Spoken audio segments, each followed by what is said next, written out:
রাশিয়াতে আবেদন করার সময় কখন থেকে শুরু হয়?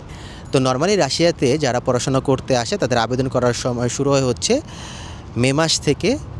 মে, জুন, জুলাই, অগাস্ট এই 4 মাস আবেদন হয় যারা সেপ্টেম্বর, অক্টোবর থেকে যারা পড়াশোনা করতে আসবেন।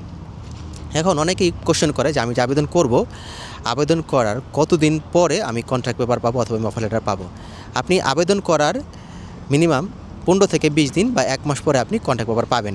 এর জন্য আপনাকে কিছু ডকুমেন্টস রেডি করতে হবে, যেমন passport, academic documents, translation, passport translation এগুলো রেডি করে আপনাকে আবেদন করলে তারপর আপনি আবেদনের ডকুমেন্টস পাবেন।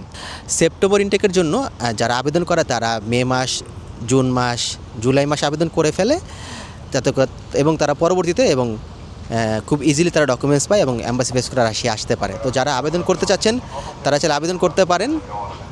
আমাদের অফিসটি ঢাকা সাভারে অবস্থিত। আবেদন করতে চাইলে আবেদন করতে পারেন।